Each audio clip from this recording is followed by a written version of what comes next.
Welcome to the Syncretism Society Virtual Academy. Today we'll be going to Scorpio, the 8th stage of the alchemical process. Let's dive right into it.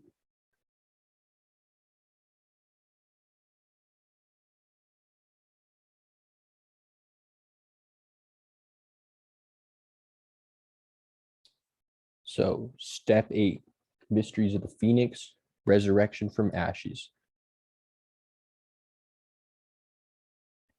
So the alchemical operation in the laboratory that this would refer to would be called separation. Now, separation is the alchemical process of breaking substances down and retrieving their most basic constituents or essences. So essentially, when we break down the physical body in our alchemical practices, we separate the ego, we separate the mind from the emotions, from the will. We start to see these things as separate, but unified as a whole, as we take on the perspective of the witness.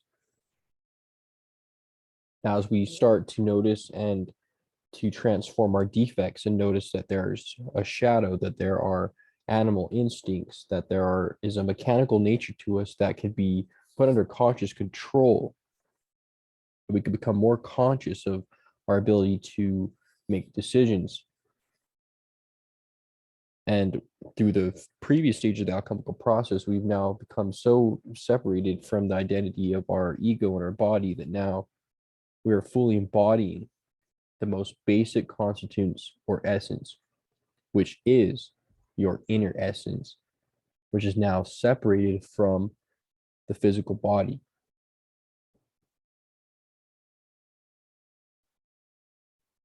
Practical method to take notice in your alchemical process is when we meditate and close our eyes, we usually see a blackness or a fog. This blackness or this denseness is represented as the earth stage of consciousness. We go through the alchemical process, this inner sight develops and becomes more subtle and filled with light. So when we close our eyes, instead of seeing a crude darkness or coal, we begin to feel a subtle sense of space and lightness. As you know, the screen that we see when we close our eyes is the soul that is slightly attached to the body, almost as if a fog passing through it. The metaphysical meaning of separation. So we have that laboratory meaning, which is like the physical laboratory where we're separating chemicals through the distillation process. But that is just the external symbol of an internal happening. So the metaphysical meaning of separation is that we no longer identify with the person or ego that we have been conditioned to believe in, or the physical body. The higher self is now embodied. We are now fully identified with the causal spirit or the soul. Once we are in this awareness that we are no longer an animal or a mechanical creature, we begin to take our animal impulses and control them and use them in the dominance of the higher will. And this is when one enters the tantric mysteries, which is when we begin to develop and rise the serpentine fire from the lower chakras to the high brain. And to do this, we enter this mysteries of Scorpio. And Scorpio is 8th house, house of transformation, in-depth interactions, sex, rebirth, and transformation. This is where the energy that descends from the higher causal plane becomes dense, separates, falls into the lower part of the realm, which is the lower part of the human body. Here is where it settles in order to be transformed into either a destructive force or a creative force. It depends on what we do with it. Scorpio is related to the phoenix. The phoenix bird symbolizes immortality, resurrection, and life after death. In ancient Greek and Egyptian mythology, of course, it's associated with the sun god. As the sun goes through the cycle of birth, death, and resurrection, as if it from its own ashes, it's always cycling birth, maturation, decline, death. From those ashes, resurrection. So similarly, as we are souls, microcosms of the macrocosm, we go through the same cycles. We are born, we die, our metaphysical death into the fall into the physical realm, where we go about the dualities of life, the trials, and then we transform and resurrect into what the mysteries of Egypt said, life after death. So the mysteries of Scorpio and the Phoenix all are showing us the mysteries of life after death, and to not be afraid, and to know that the soul is immortal. Before, we were trying to figure it out. But at this stage of the alchemical process, we know. An inner knowing strikes us. We have no doubt in our mind anymore of who we are. We know that the body will go to ashes and the soul will resurrect. Resurrection of the soul, of course, the story of Jesus' resurrection from the tomb or the womb of matter. From our own ashes, we were reborn from the tomb of matter. We awakened, resurrected in the spirit realm with what the Tibetans would call the rainbow body, because in this laboratory here in the physical realm that we're in now, we're incorporating all of these changes and going through these experiences and transforming these energies for a purpose. Now, the school of nihilism and atheism will say that this is all for nothing, that the human body is as far as we are to go, that this is the pinnacle of evolution. They're sadly mistaken. The physical body is a boat or a bridge that could take us to the higher realms of the eternal planes. It is a transitionatory place. So a place where we come to gain experience, or to where we descended to have like a death of the spirit. Because if we're immortal souls that live in the seventh dimension, living here in these physical bodies where we stub our toe, break a bone, get hurt, lose a loved one, get sick, all kinds of negative things can happen here. So it's referred to as like a death to that immortal soul. So as you can see, as we descend into the womb or the tomb, see, we descend into the tomb and we're born in a womb, only to die into a tomb and be born into out of a womb into the higher planes. See, the body was created in the womb of life. The soul was pre-born, pre-existent. As Krishna says, there's never a time where I did not exist, nor you, nor any of these kings. So we're pre-born, we're already existent, self-effulgent, or as Tao Te Ching says, the Tao creates the one creates the two creates the three, and the three create everything. And we're products of this. And these entities descend into material incarnation to die, aka get crucified into a body of flesh, the five senses, only to be resurrected after death into the immortal body. So no more mortal body. And the mystery of Scorpio take us to the mysteries of the occultist, occult knowledge, esoteric versus exoteric, symbols and symbolism, to understand the mysteries, to understand that one symbol has 7 different meanings. We read the Bible or the mystery teachings, first we look at them anagogically, astrologically, psychologically. Then we look at it from a level of literally, like literary, then historically or physically. You can see there's 7 different ways of perceiving the mysteries, and the mystery of Scorpio helped enlighten us to the symbolism. At each time we're presented with a new symbol, say it be a cube has different meanings. For one level, a cube is the human body. On another, the cube is the physical realm. On one level, water is the emotions. On another, it's the ocean. On another, it's the astral plane. We'll be learning in future lessons how to cross our disciplines and show the interrelations between all of the mysteries of the symbols and how they connect, and how one symbol can mean 7 different things, or one biblical allegory can mean 7 different things. All those 7 things are referring to one. As Santos says, we're like the Russian dolls. There's a big doll, a medium doll, a smaller doll, and a tiny doll. And each one of these has a different mystery to it. One mystery to know is the sacred secret, or the secretions of the body. As we know, Scorpio rules secrets, all things secret and sacred, the sacred wisdom.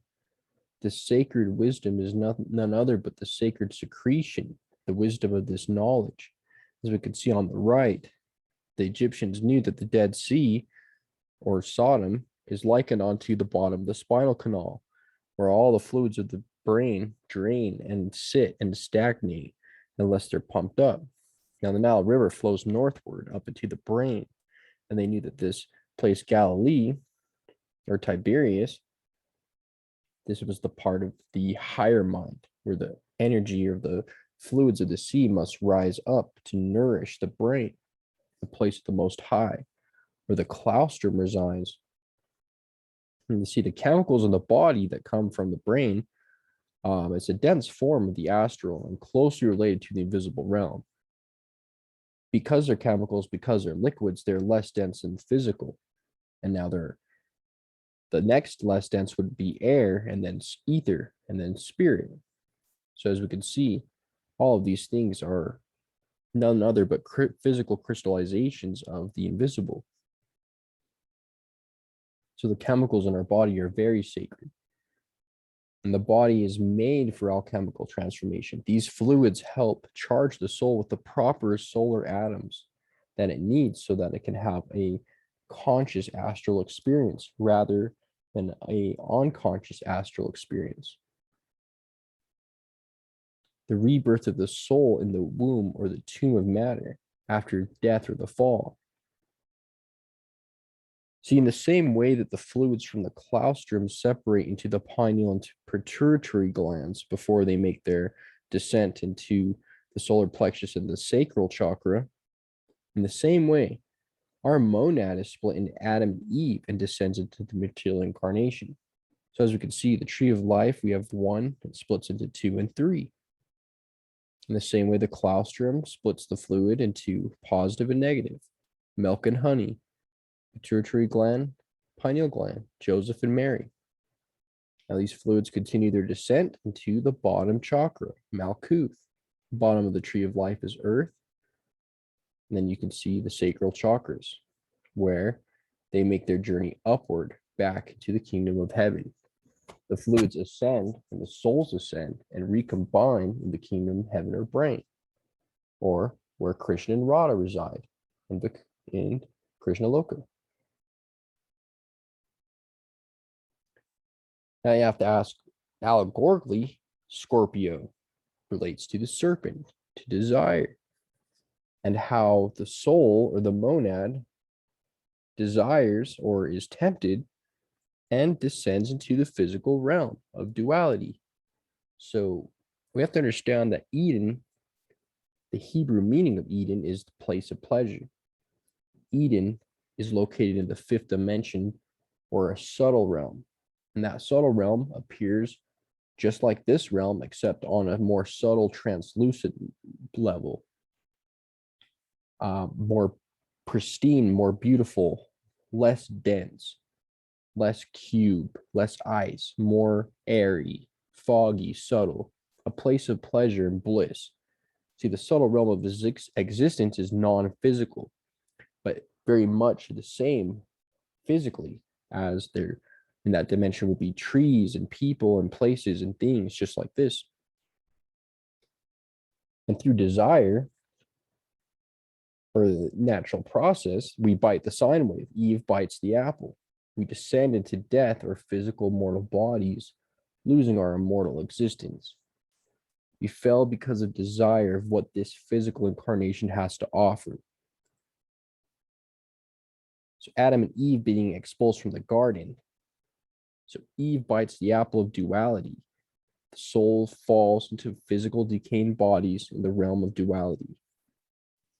This is basically the metaphor of Jehovah saying, instructing us to depart from the garden. And it says, if we eat of that apple, we will surely die. Well, the apple is a Taurus field. When we bite the apple, we incarnate into physical bodies that physically die. So we lose our immortality. So through the death, we are resurrected and our eyes are open. through the death of this physical body here, because when we die, we're resurrected to the spirit world. And now our eyes are open because we know both good and evil. We know who we are as opposed to who we are not. The Scorpio allegorically tempts us to fall into Sagittarius, half man, half animal. On the right, we see the sine wave. We see that Scorpio is on the descendary after Libra. So we go from, we have Virgo, Libra, then Libra being the justice or Elohim expulsions us. See that we're tempted by the Scorpio, the desire. And then we're told to clothe ourselves with animal skins. Well, that makes sense because Sagittarius is half man, half horse. See, and Sagittarius represents the mysteries of who we are as we are humans, manifesting our divine nature by transmuting our lower animal nature. Hence, our souls descend into a created creature or a minotaur, only to be transmuted and in the great alchemical great work of transformation. So as we can see, Adam and Eve are clothed with the animal skins from Scorpio to Sagittarius. And this is symbolized the monad, or the Adam and Eve, the split monad, the souls, the Adam and Eve's, wandering through the material incarnation, clothed in animal skins, aka our human bodies, our fleshly vessels, or mechanical, animalistic. Our impulses drive us. Pleasure and pain befall us. We experience hunger, sadness, sickness, and sorrow because we've bit the apple of physical incarnation. If we stayed in the spirit realm or Garden of Eden, we wouldn't have shame, we wouldn't have guilt, we wouldn't have fear. We would have nothing to learn from. We would have no reference point. We would just be living in eternal bliss of consciousness. Now the question is, do we fall into this realm through our own desire of physical pleasure and our karma is to become into these bodies, or are we here to eternally work out the great law of bringing heaven to earth and transmuting the alchemical marriage of sun and moon, physical and spiritual, to create something new, or a third aspect, which would be spiritualized matter?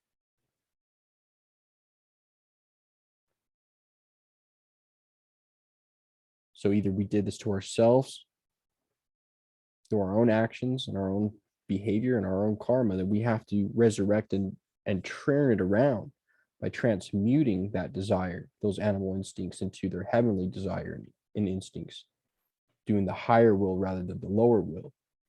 This slowly transmutes the automatic animalistic nature into a human, conscious, divine, angelic nature.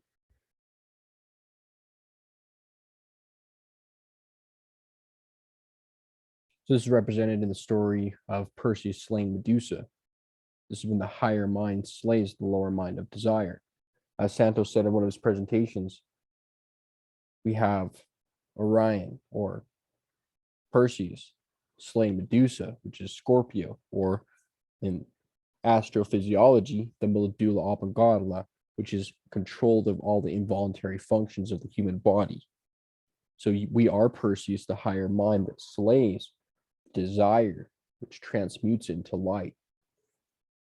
See, the lower animal impulses and instincts are stilled and distilled, and the energy then recharges the central nervous system, feeding and giving bread and fish, or oils, to the whole body, allegorically portrayed by Jesus feeding the people bread and fish, because we are feeding our nervous system and all of our cells with the bread and the fish by transmuting the lower energies of the bottom chakra, which is the negative pole, and doing what a battery should do, and recirculating the energy up into the positive pole, just as the torus field does, coming from out to up to in. So we have to continue the cycle and continue the process and allow the energy to freely move and transform us. Allow the fire of the phoenix to transform us from the ashes of matter to divinely conscious, inspired beings. We have to use our willpower and consciousness. Nature is very slow about her processes and how she allows us to get to this point. So we have to take control, just like Perseus is taking control of the lower nature and the selfish greediness of the left brain and the carnal mind. And we need to learn how to bring this to our control of the will, because the matter of the four elements must be dominated by the spirit, or the Purusha, the inner witness. And we enter the mysteries of white tantra because Scorpio is about death, birth, death, and resurrection, the sexual mysteries. The lesson here is that refrained desires transmutes the sexual energy into solar atoms that then create the solar body. We, at this time, have a lunar body, or a mechanical astral body, rather than a solar body. The solar body is formed through alchemy and ascension practices. The lunar body is essentially when we go to sleep, we don't know what we dreamed. We can't remember where we went. We don't know how to become lucid. We see darkness when we close our eyes. Now, if this doesn't apply, then you've reached a higher stage. You have consciousness over your astral being. When you close your eyes, you see subtleness and no darkness or fog. This is completely personal. So this process of white tantra will transmute the lunar body, or the mechanical nature of the being, into the solar body, which would then mean you have full control of the astral body and are fully conscious of all the automatic subconscious behaviors of the being on all layers of the subconsciousness. So by transmuting the energies and practicing dream yoga, the astral body is no longer mechanical and is now under direct control of the conscious will. And this is done when the two Adam and Eves unite and begin practicing sexual alchemy, in which the desires refrain from the orgasm or the animal spasm, and those atoms are then transmuted into light, and we become the serpent bearers. And we twist the serpent up the staff just like Moses did in the wilderness, and those energies are fed upward into the spine and nourish the spiritual being. I hope that this lesson has helped you guys understand more about the mysteries of Scorpio. We'll definitely be going more into this. I would say this is more of an introductory course for the courses that are going to come to complement this. But I really appreciate you guys coming with me on this journey, and I'll be looking forward to seeing you guys next time. Thank you so much. Bye.